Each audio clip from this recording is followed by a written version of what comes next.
Hello, and welcome to our first episode of Pixels and Paper, where we discuss the opinions on books versus movies. We're your hosts, Eli, Merrill, and Sam. We're here with Mr. Burbick. How are you Thank doing? you. Oh, I'm doing all right. How are Yeah, you? I'm pretty good. Nice. Thanks for having me. Yeah.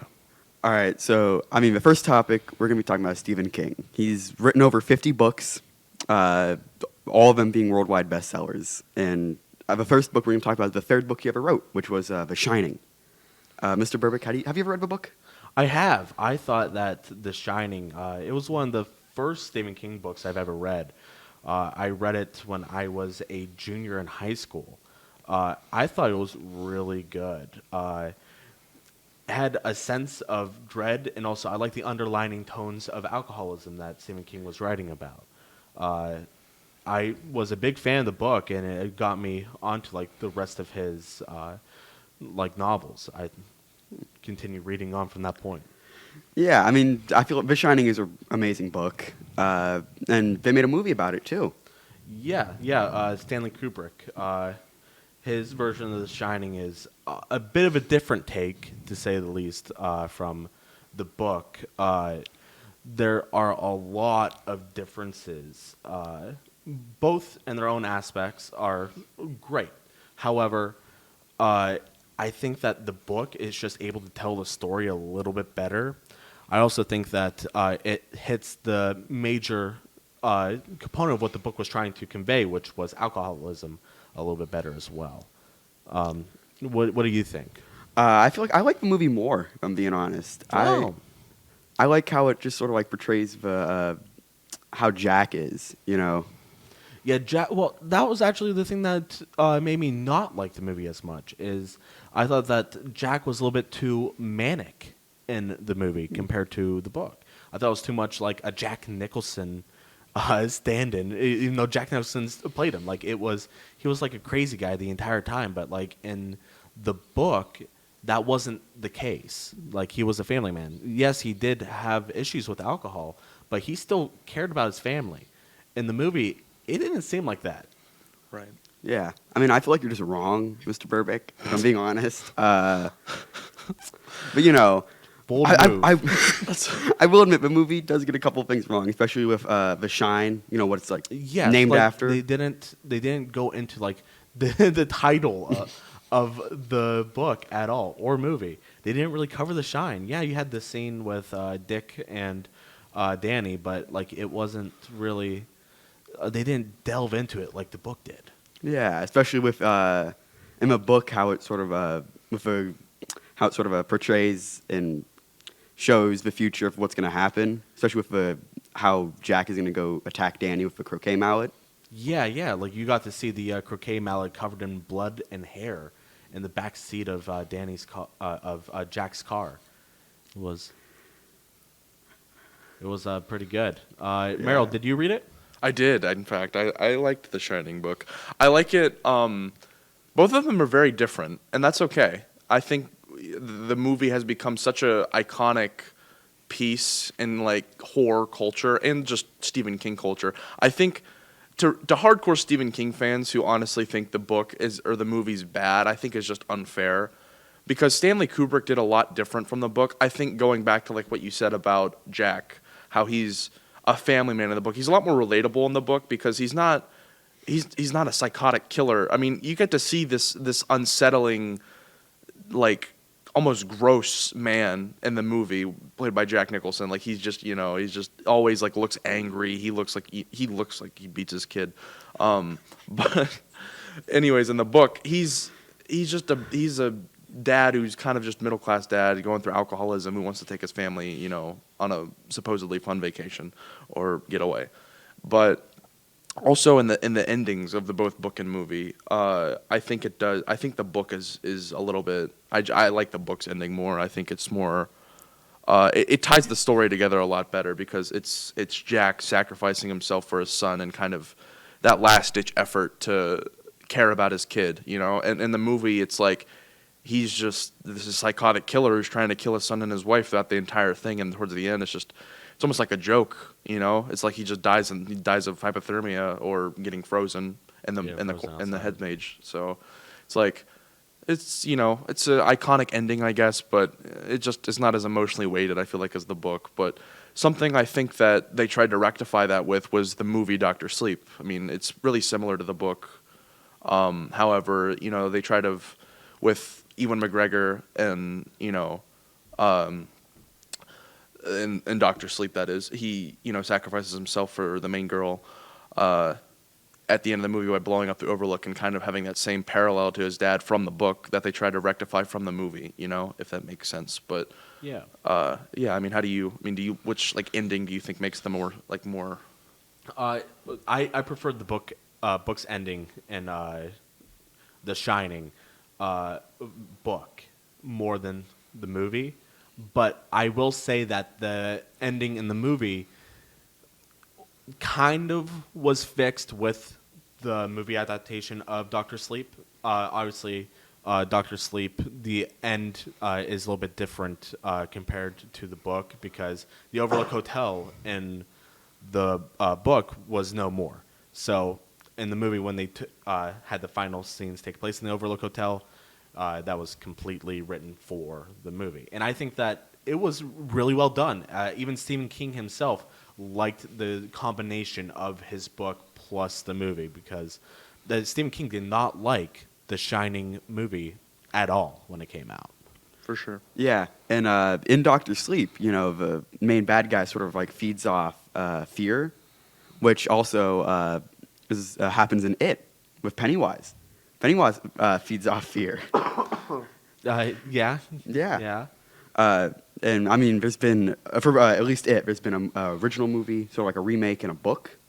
Which ones have you seen? I read the book. I saw the 1990, I think it was, TV miniseries, and I saw the 2017 movie. What'd you feel about the 2017 movie? I thought so. The 2017 movie, It Chapter 1, I thought it was really good. There was, I mean, the big differences were, between the book and the movie is the setting. Like, the movie takes place in the 1980s, whereas the book for the kids portion took place in the 1950s. So that was a huge difference in time between the two.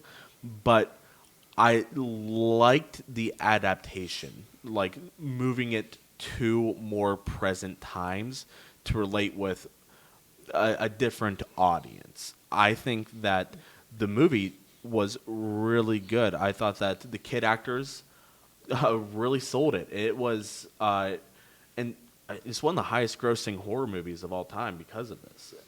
I think that it was great. What do you guys think? One thing that kind of set me off from the miniseries to the remake movie in 2017 was that they actually changed some of the children's fears, which I don't know if they meant to do that to make it, relate a little more, because now fears just continue to, there's more and more every single year, and as technology advances. So I think sometimes they might do that to make it scarier or add suspense, but I do think I like the remake better, especially because it captures more fear. And honestly, from the miniseries, Pennywise wasn't scary enough for me. For sure. Yeah. I agree with that. I think with the problem with the miniseries in the 90s was the fact that I liked Tim Curry as Pennywise. However, I feel like they make Pennywise more of this physical entity. He's more of this. They really delve into the fact that he's a clown. Like, I get that's kind of the mascot of it, and it's one of Stephen King's more. I think it's his most iconic villain. Honestly, I think Pennywise the dancing clown is I think the pinnacle of what people think of when they think of Stephen King, is villains, that is. But at the end of the day, he's not a clown. Like, he's not this scary clown that murders people. He's like this entity that feeds off of fear, as Eli said. Mm-hmm. And, he changes into whatever you fear, and happens to be, I think most people don't really are fond of clowns. But I like the 2017 remake a lot more, just because I think they focused on more characterization. I mean, I don't really remember a whole lot about the '90s series in regards to characters and like passion put into that. I feel like it was just more of like a homage, if you will, to like Stephen King. It wasn't really like a passion project. I feel like what somewhat of 2017 was. I feel like a lot of the kids in 2017 were the 2017's one were a lot more passionate about what they were doing. I thought Bill Skarsgård as Pennywise was a very good choice. I mean, I think he's iconic. I think it's just the overall production value of it, and I think despite the timelines being different, I think they do a really good job with the 80s to modern day with 2017. I mean, I agree with that. right. So, I mean, I like 2017's It. I also think even the two-part movie, I think it's not the same length, but it's like a 6-hour production. And I think you mentioned a few times that there's a lot of stuff to cover in It, and they only covered, It's a big book. Right. It's a huge book. They obviously changed a lot of things, the big one being the Ritual Chud, which I think it might be not filmable. It's very weird how it takes place, like fighting on a tongue. It's weird. Don't need to get into it, but there's a lot of scenes that they had to change, and it's a 1,100-page book. It's a big book. They say that one page of a screenplay accounts for 1 minute. So if you were to translate that book into a movie, we're talking many hours worth of content. I think it would have done really well as like an HBO series. Right. That's the I think the big thing that I think Stephen King's is that you've said this a bunch of times, but it's Stephen King books are not made for movies. They're made for, I mean, they're not really made for film in general. Mm-hmm. But Stephen King is such an iconic, like people want to bring his stuff to life. I mean, it's such an interesting, like it's art. I mean, it's like it's so unique. It's just so much thought and effort is put into so many of his books. You know, most of his books are written about like life experiences. And I think that, you know, putting that, like throwing all that into this short length movie is not a good idea. I think it needs to be expanded on. But going off of, life experiences and making, passion projects, I think another one that does that is Pet Sematary. Yeah, Pet Sematary was actually written about how Stephen King's son almost got hit by a truck outside of her house. So, I mean, the book is amazing. I'll say that. The book is great. And for Pet Sematary, they made a book, a movie, and a remake. Mr. Burbick, which ones have you seen? I've only seen the original movie, and I read the book. The remake didn't really call to me.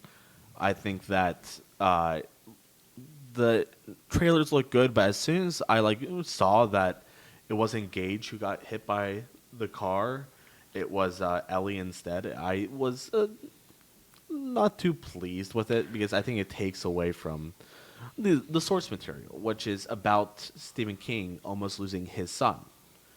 So also just the shock and awe factor of losing almost a baby. I mean, he was very young. Yeah, like 2 or 3. Right. I forget the exact age. Yeah. But a very young child. And I understand why the remake had to do that is to get the same shock factor out of it. It's like you're expecting the little boy to die, but no, it turned out to be the girl.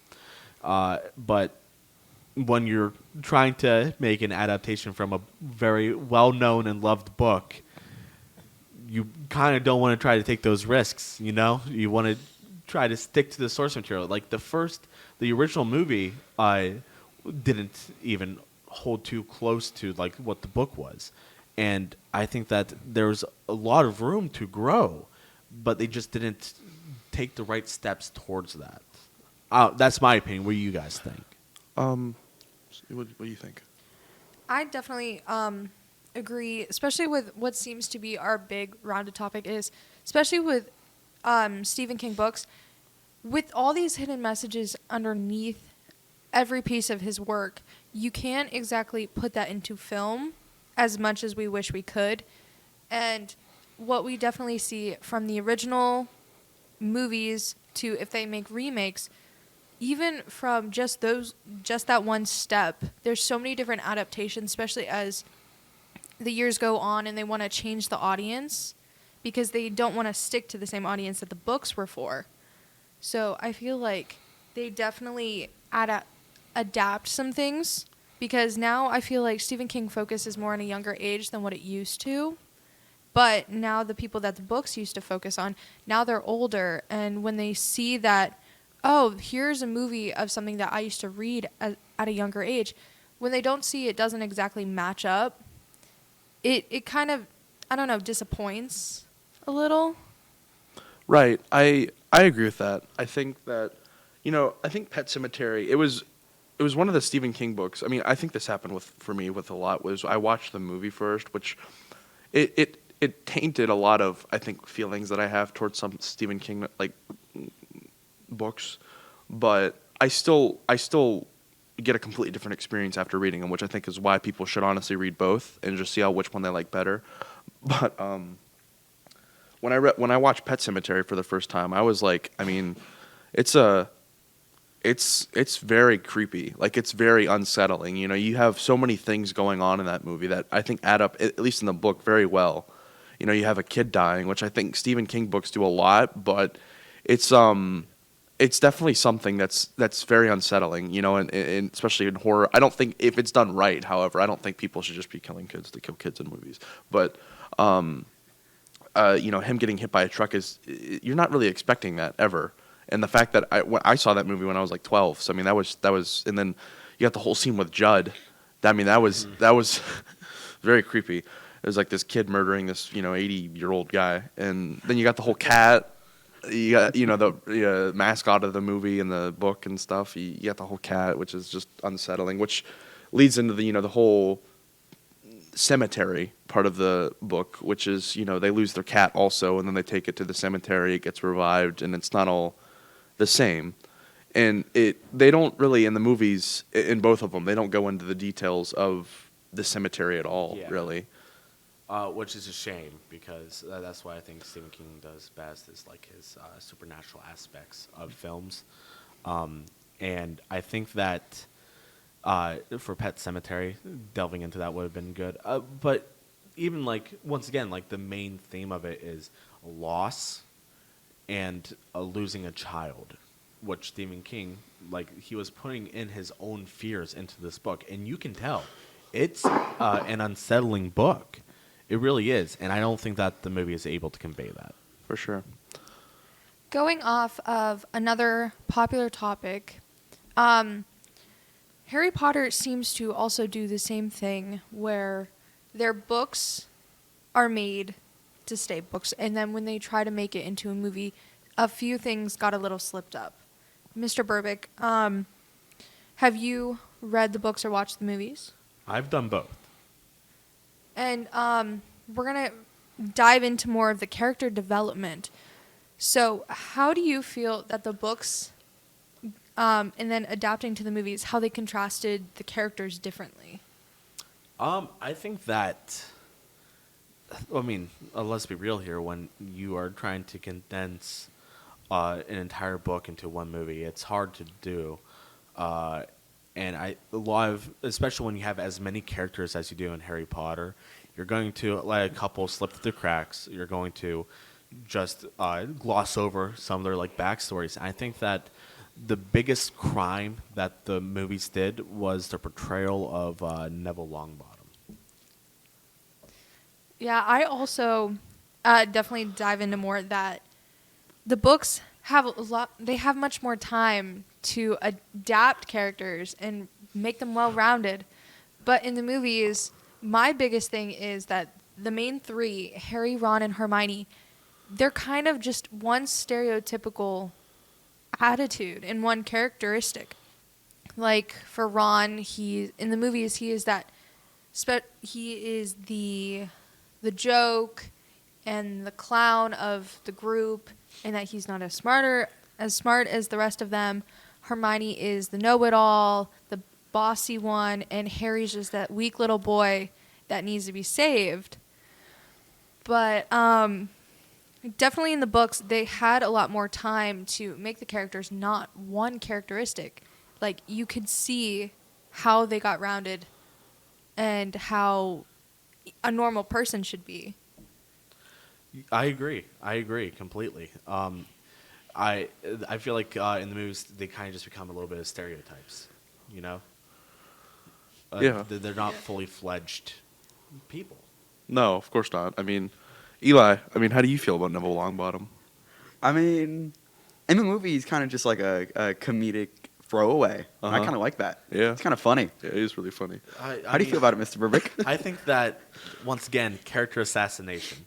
I think that Neville Longbottom, yes, he wasn't too bright. He stumbles along, but he had such a sad story that the movies don't delve into. Bellatrix Lestrange ruined this poor kid's life. Like, he could have been the boy who lived. Like, I feel like that's people who read the book, they know this. You don't know this from the movies. If you just watch the movies, you don't know that. I think that the whole oh man, I don't know.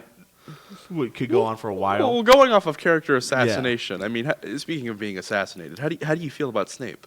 I mean, I know he's your favorite Snape? character. Snape probably is my favorite character. Oh boy, yeah. Once again, man, the Half-Blood Prince, the 6th book. He is the title character.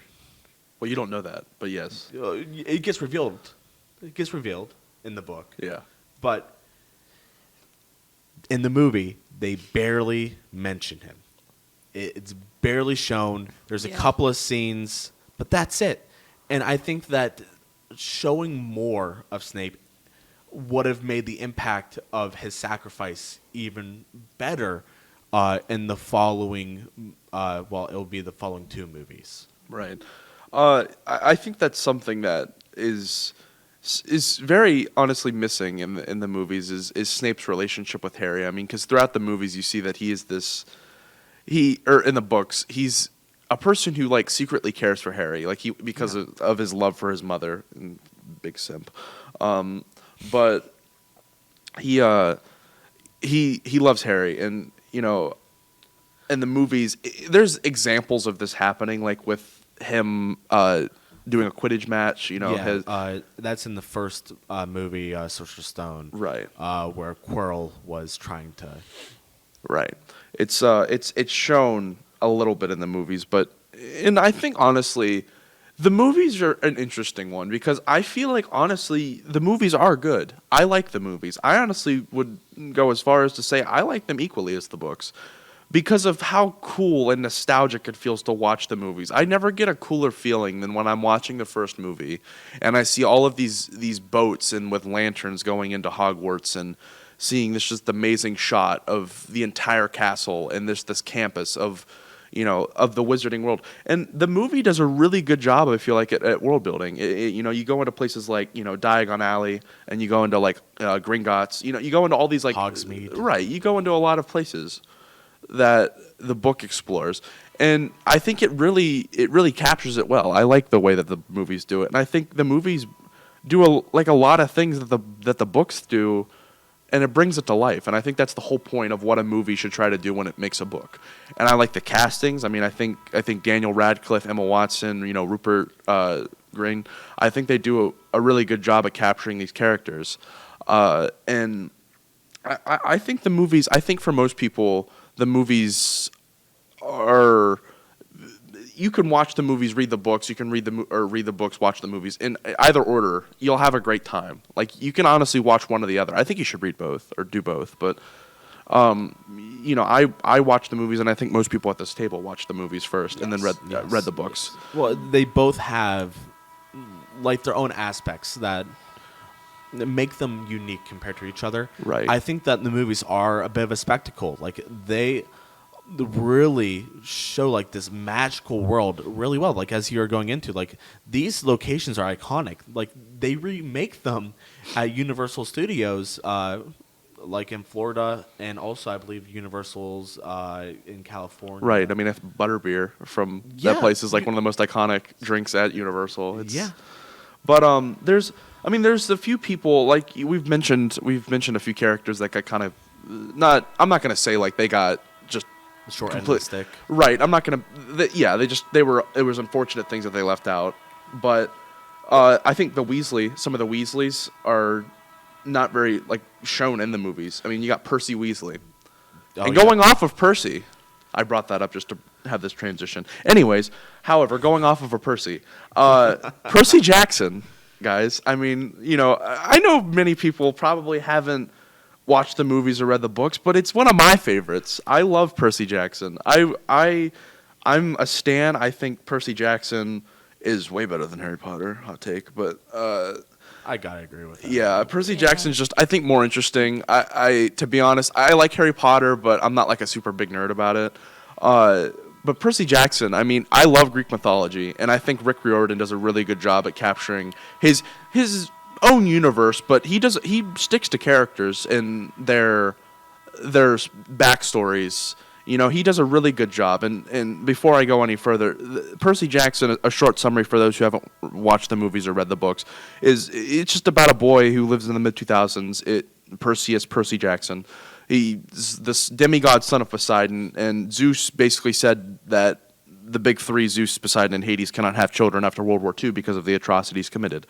So when Percy figures out that he's a demigod, he kind of sets off. His mother gets captured by I think Hades, so he sets off on this big journey. Meets Grover and Annabeth, his like two best friends throughout the series, and kind of goes to find him, and then just find himself. Does a coming to age story, and it just ties that into mythologies. But Mr. Burbick, the main thing I think the difference between the movies and the books is the similarities and physical differences between mythology and the characters in the books. I mean, Yeah.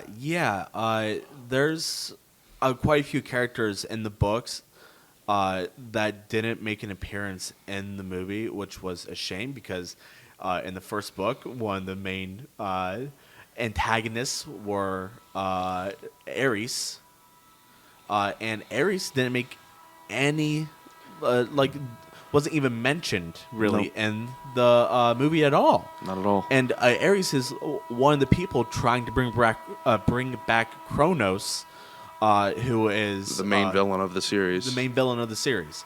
Him and Luke working together, and Well, I even also- his daughter Clarice isn't in the movie. She's not even brought until the second movie, which is like they make it seem like Annabeth at the beginning of the movie in the first movie is like his Rival. competitor, rival, and like sure they become friends later in the movie, but his main rival at Camp Half-Blood is Clarice. Like it's shown. I don't like I don't like the second movie at all, to be honest. I mean, I think it's cool, but I don't like it. the only thing about the second movie that I liked was the fact that they brought in the person who runs the camp, which in the first movie, the person who runs the camp wasn't even in it. No. Dionysus. And how do you screw up that bad? Right. I don't know. But Obviously, I think the books are better. For sure. I feel like Well, to be fair, they've only had 2 movies, and they're. I think the relevance of this is because they're coming out with a new show with Disney their Plus. right, which they're making. They're making some ditch. I think they're having Rick Riordan to kind of not co-direct, but they're having him sit in on. probably produce. Right, they're having him be a part of the production, which I think is good. That's a wise move. Right. He knows about the source material. He knows Greek mythology. For sure. So to have him on set, that makes way more sense. So when the first movie came out, when the script was sent to him, he sent back a revised script. He revised their script because he was like, "This is trash. This is not going to be a good movie." The idea of making the 12-year-olds, these tweens, become adults, it was a bad call. Right. It's a bad call. This is a movie for kids, but the protagonists are Already like adults in the- practically. Yeah, they're already adults. Right. Whereas in the book, Percy was 12, and the prophecy was for when he was to turn 17, I believe. Right, which he's already, I think, at that age in the books anyway, He or in starts the at- movies. Yeah, he starts at 16. Right. And the prophecy is for 21, which I wasn't a fan of at all. I like the fact that they're a lot younger in the books. I think it makes a lot more area for development available because I mean, if you're younger and you have that, you could skip over years through books easily, but you know, I think the fact that they're so young kind of shows like how much potential they have as like characters, and It also makes a more sense for like them not knowing what to do in these like battle situations because when you're an adult fumbling the ball, it's more annoying than when you're like a little kid. right. So Yeah. Well, it's still like going off of this idea of so it's a 17-year-old acting like he's 12, and that's I have an issue with that. That's a little silly. Right. I mean, like you know, like the development in the movie for Percy and most people, I think, is just not good because it's like in the movie when he goes to Camp Half Blood. Well, you mentioned this, but everybody knows he's Poseidon or Poseidon's son, Yeah. and it's there's no like weight there with that, and then it's like you're already skipping to That's him. a big reveal. Right. It's It's the big three weren't supposed to have kids. Right, and just to he's- have he's so them powerful. know Right. makes no sense. And then you know you got him with the first like battle, if you will, of him going through like the camp trials, if you will, and him fighting Annabeth.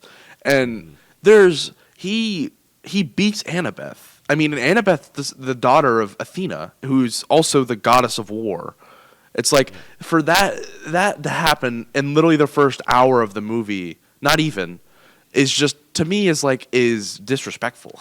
It's also weird because everyone else, like both teams, are just like standing and watching as this happens when this is supposed to be like a battle. Right. And then after he beats her, he just walks up and he just takes the flag. It's like there's still a bunch of people who can Right. beat him right now. What's happening? Well, it's like you're not gaining respect or anything. And then it's like the whole water sequence in that. It's like, oh, he's Poseidon's son. And then he like, you know, he uses water to heal himself. It's like, oh, they do that in the book like so much better. They do. They Anyways, enough rambling. But with the mythological inconsistencies, I like the way that Rick Riordan develops this story as a more modern take on Greek mythology. You know, you got a lot of the same stories. Medusa, I mean, that's in the first book and movie. I don't really like how they do it in the movie, but it still has that feel of, you know, it's a more it's basically just a modern version of him killing Medusa, of Perseus Yes. killing Medusa. Yes. With the iPhone screen. Right. With the phone screen. I yeah. will say that scene, as well as, I mean, kind of that scene, but there was one particular moment in the movie that I actually thought they did kind of a good job on, and that was the Lotus Hotel. Right. I thought that was a pretty good. The reveal was really good, I think, with it too, yes, because yes. it was really fun. You're like, oh, these characters having a fun break, but there's something has to happen, Yeah, and then it's just and days have gone right, by. and you're like, wow, And okay, also, that's where Nico and his sister are, but we won't ever get to see them No. because they did make the third movie.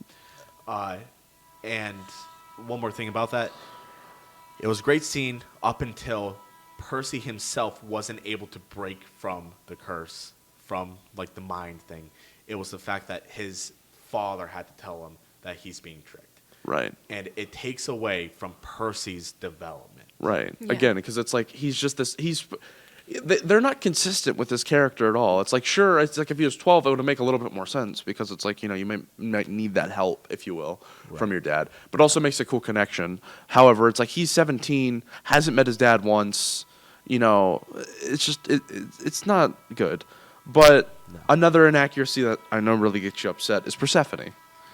Yeah, this one, it just makes no sense at all. Because Hades was one of those characters that I always preferred over the other gods because I found him more interesting. So his entire take, this is more of a take with most recent adaptations, that they tried to make Hades out to be an evil being. But Hades is not evil. He just rules Hades. He's not even the god of death. That's Thanatos. He's the king of the dead, which is a little bit different. So he is not the devil. No. In the movies, they tried to make him out to be the devil, which the books also in the beginning, that's where we kind of think it's going to be headed. But Rick Riordan knows the source material. He knows that that's not what Hades is. He's just kind of the little brother that got the Yeah. short end of the stick. Exactly. Yeah. Exactly. So, and also, Hades is made out to be some creep who keeps Persephone down there all year long, which is not true. She's only down there for 6 months because she only ate 6 pomegranate seeds. And also, this takes place in the summer, so she should not have been in the underworld during this time. So when Persephone knocks him out and then presumably hooks up with Grover, who was a 17-year-old at that time, it's a little weird. I find that to be weird. I don't know. Yeah. Yeah. Sorry, I have an issue with this. Yeah. Yeah, that is a weird. It was it's a dumb scene. It's I a mean- dumb scene that had no purpose of being in the movie. No. I get it because first it's inaccurate, and especially what you brought up with Grover. Yeah, it's weird. It's weird. Well, I mean, in their defense, it's like they unintentionally had some accuracy to actual Greek mythology with the whole, like, you know, underage and Yeah, creepy nature so that would of. be even weirder. Yeah. Yeah, but Persephone wasn't the person to do that. No, No. for sure. No, because she's not a very like I forget the act. I think it was Rosia. Rosario Dawson. Yes. But yeah, it was something. Gotta tell you. But yeah, I mean, I think that it kind of it's just overall. I think Percy Jackson, a great series. I love it. I'm really excited for the new series that's coming out. I'm really excited to see what they do with it. But at the end of the day, they only really had 2 movies that flopped. I mean, you know, you got Kronos in the second movie, the big bad of the series, who had no development. You know, you have Luke in the first movie, Xbox gamer. You know, you walk in on him, and he's gaming on Xbox. Playing Call of Duty. Yeah, he's playing Call of Duty, and he gives Percy his shoes. It's mostly just not a good 2 movies, but overall, I think Percy Jackson is just fun. It's just a really good series that Rick Riordan knows what he's doing. So Great book series. Read it. Yeah, I'm looking forward to the new series. I hope many people watch it. I think it deserves some love and notation in pop culture. And it's what it needs. It's Right. big. It's kind of a big book, but it needs like episodes to fully get across what it is. Right. And I hope that they stay close to the book because For sure. the book is what's good. And Yeah. just hope they So do. I think we got everything. Yeah, I mean, we have a quick message from our sponsor, Dead Meat Axe Corporation. Dead Meat Axe Corporation presents you with The Axinator, made with pure unobtainium that can cut through stone, cuts through bone, and is even great for Paul Allen. Axinator, let's bury the hatchet. Dead Meat Axe Corporation is not liable for any injuries or deaths that occur with our products. Unobtainium may cause dehydration, skin allergies, water depression, psychotic thoughts and urges, slight cuts, accidental amputation, and even decapitation. Do not use when you're having a temper tantrum. Text CHOP to 555-2368. That's CHOP to 555-2368 to get your very own Axinator today. Well, you know, that was a very insightful episode of Pixels and Paper. We would like to thank Mr. Burbick for being on the show and for dealing with us. Oh, Or the vice versa. Thanks for Yeah. thanks for having me. Yeah, please share your opinions in the comments down below. And as always, we'll see you in the next episode. Have a great day. day. Bye. Ciao.